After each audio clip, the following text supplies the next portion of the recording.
We three kings of Israel are Saul, David, and Solomon. We're picking back up on our study, coming into Saul, and trying to figure out what happened and what were the circumstances of him being chosen, and what can we learn from these things as well. Saul is an interesting character. We know a little bit about him. If we look at 1 Samuel chapter 9, verses 1 and 2, we see that there was a man of Benjamin whose name was Kish, the son of Abiel, son of Zeror, son of Bechorath, son of Aphiah, a Benjamite, a man of wealth. And he had a son whose name was Saul, a handsome young man. There was not a man among the people of Israel more handsome than he. From his shoulders upward, he was taller than any of the people. That is tall, shoulders upward, taller than any of the people. Wow. Okay, so he's the best looking, he's the tallest, he comes from wealth, a very kingly type man, to be sure. Very nice, so we know that. We also see that he has a little bit, at least, of a good start. We check out 1 Samuel chapter 10. And starting in verse 1, we see that Samuel took a flask of oil. So he came to Saul, took a flask of oil, poured it on his head, and kissed him and said, "Has not the Lord anointed you to be prince over his people Israel? And you will reign over the people of the Lord. You will save them from the hand of their surrounding enemies. This will be the sign to you that the Lord has anointed you to be prince over his heritage." Remember, up to this point, there was not a king. Now, Israel cried out for a king, and I'm sure that word got across the land that they were going to have a king. God granted their request. He said, "You're not going to like it, but if that's what you say, then, ooh, what you say." Sorry about that. So, he says, you can have the king. So he says, this is going to be the sign for you. Verse 2, "When you depart from me today, you will meet two men by Rachel's tomb in the territory of Benjamin. At Zelzah, they'll say to you, the donkeys that you went to seek are found." So Saul is out looking for his father's donkeys. And they're going to say, "Look, they've already found the donkeys. Your father doesn't care about him anymore. He's worried about you now, wants to know what's going on with you." So verse 3 says you're going to go on from there farther, come to the oak of Tabor. 3 men going up to God at Bethel will meet you there, one carrying 3 young goats, another carrying 3 loaves of bread, another carrying a skin of wine. Okay, great. They're going to greet you. They'll give you some bread. After that, you're going to go to Gibeath Elohim. There's going to be a garrison of the Philistines there. Remember, the Philistines were Israel's enemies at this point and forward. There, as soon as you come to the city, you'll meet a group of prophets coming down from the high place with harp, tambourine, flute, and lyre before them, prophesying. Verse 6, "Then the Spirit of the Lord will rush upon you. You will prophesy with them and be turned into another man. Now, when these signs meet you, do what your hand finds to do, for God is with you." We're going to come back to that pretty soon. First of all, I want to mention something here. This is the first time there's ever been a king in Israel, a human king in Israel. God was their king before this. This is the first time there's ever been a human king. So Saul is going to be that king. We'll see that he's going to need some encouragement. Right? He's going to need some encouragement as it goes. But this isn't the first time that a king was known about for Israel. If we look back in 1 Samuel and look at chapter 2, in verse 10, we're going to see something very interesting here. 1 Samuel 2, verse 10, Hannah, who is Samuel's mother. So this is Samuel when he was born. I believe it was when he was weaned, he was given to the temple, and Hannah prays this prayer. She praises God. In verse 10, she says, "The adversaries of the Lord will be broken to pieces. Against them he will thunder in heaven. The Lord will judge the ends of the earth. He will give strength to his king and exalt the horn of his anointed." Remember, there had not been a king in Israel.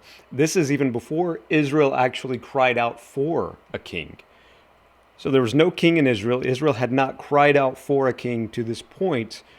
And yet Hannah, in her prayer to the Lord, is saying, he will give strength to his king. So she's not talking about God as king here. She's talking about God's king. And exalt the horn of his anointed. Now, I think this is definitely a reference to Christ, Jesus, the Christ, the Messiah, the Anointed, but it's also going to be a reference to Saul, who will be king toward the end of Samuel's life. Remember, Samuel's getting up there in age, and he had appointed his two sons as judges. They were corrupt. That's why Israel asked for the king. So even before all of that, when Samuel was still young, his mother prayed for Saul, said that he would be exalted as king. He would exalt the horn of his anointed. But not just Saul. Ultimately, we know it was Jesus, but even David, probably even Solomon could be included in that. Maybe I'm extrapolating, it's a hard word, extrapolating a little bit, and I don't want to say any more or any less than Scripture says, but I do believe that that's what's going on there.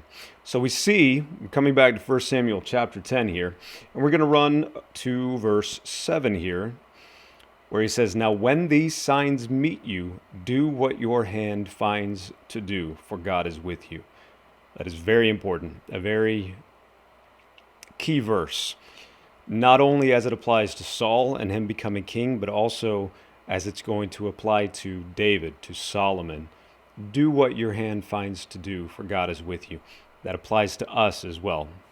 In Ecclesiastes, Solomon speaks about how you get up, you work hard in the morning, you don't withhold your hand at night, because you don't know what God's going to bless. You do what your hand finds to do. God is with you. Look at the verse before that. "Then the Spirit of the Lord will rush upon you, and you will prophesy with them and be turned into another man." Verse 6. Verse 8 says, "Go down before me to Gilgal. Behold, I'm coming down to you to offer burnt offerings, to sacrifice peace offerings. 7 days you will wait until I come to you and show you what you will do." So he turns his back, he leaves him, and then God gave him another heart. Verse 9 says, God gave him another heart, talking about Saul. And all these signs came to pass that day. So he meets the prophets. The Spirit of God rushes upon Saul, turns him into another man, and he prophesies. This is a good start. It's a very good start by Saul. And that's something that we want to keep in mind. It is a good start. Now we're going to move on down to verse 20. This is 1 Samuel chapter 10 still. We'll move down to verse 20. And we see that Samuel brought all the tribes of Israel near, and the tribe of Benjamin was taken by lot. Okay, so they're casting lots for these things. They're letting God decide, but God had already told Samuel Saul is going to be the one that ends up being chosen. So they take the tribe of Benjamin by lot. Verse 21, he brought the tribe of Benjamin near by its clans, and the clan of the Matrites was taken by lot. And Saul, the son of Kish, was taken by lot. But when they sought him, he could not be found. So God orchestrated all of this. He didn't just anoint Samuel didn't just anoint Saul, and that be the end of it. This wasn't supposed to be Samuel choosing the king. This was supposed to be God choosing the king, so they cast lots for it. And then tribe of Benjamin comes up, Saul's family comes up, Saul himself ends up being taken by lot. So they sought him, but he could not be found. And then we look at verse 22 and find out what was happening here. In verse 22, so they inquired again of the Lord, "Is there a man still to come?" And the Lord said, "Behold, he has hidden himself among the baggage." Then they ran and took him from there. When he stood among the people, he was taller than any of the people from his shoulders upward. And Samuel said to all the people, "Do you see him whom the Lord has chosen? There is none like him among all the people." And all the people shouted, "Long live the king." He hid himself among the baggage. Yeah, he's hiding in the suitcase over there, right? This is the fear that we start to see already manifest itself in Saul. Remember, the Spirit of God had rushed upon him. He prophesied.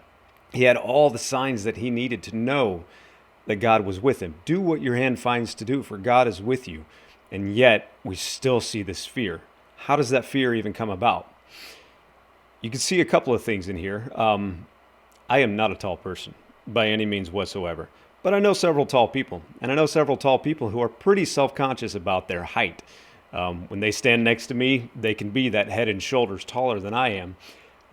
And a lot of times I could see some of that almost awkwardness to them. So there could have been some of that. But either way, one thing that Saul is definitely doing here is he's not looking to God and saying, the Spirit of God is with me. I will do what my hand finds to do, for God is with me. He's looking to himself. And whenever we look into ourselves, if we truly evaluate ourselves, it'll take away that confidence. It'll take away that faith that we have in that more solid and stronger rock, which is God. And we'll see it can also be corrupted in other ways as well.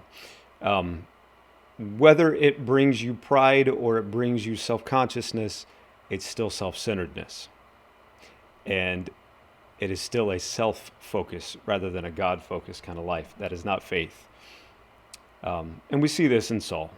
We see this in Saul's life for sure.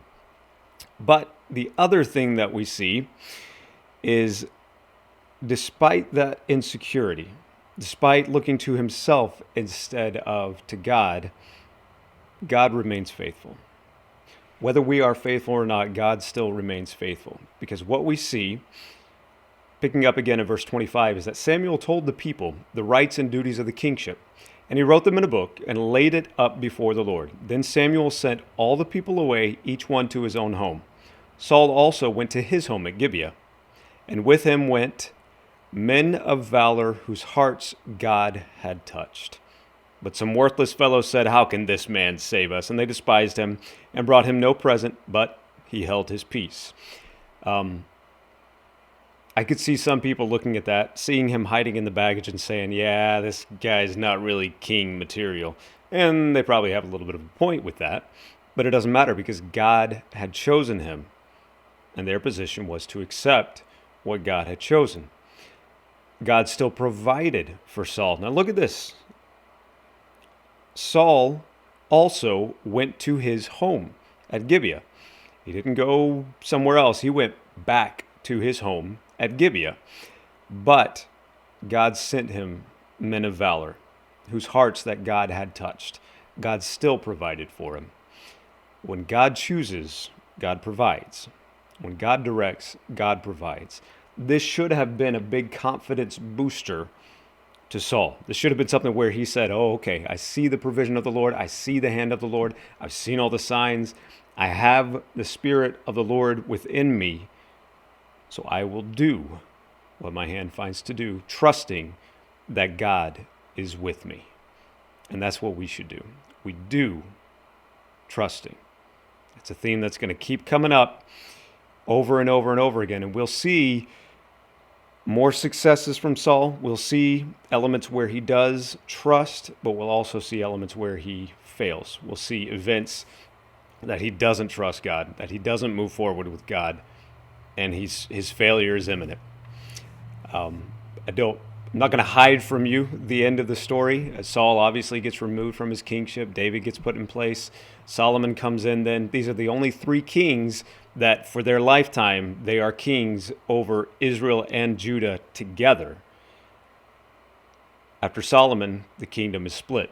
And there are reasons for that as well. And we'll see it all comes back to that faith, that trust in God. What he wants from us is that faith and that trust. And the more we trust him, the more we can rely on him, the more we can know him, the more we can love him, and the more we can even be called what he called Abraham, which is that friend of God. He desires that relationship with us. So may we do that, especially knowing that we have the Spirit of God within us. Let's do trusting.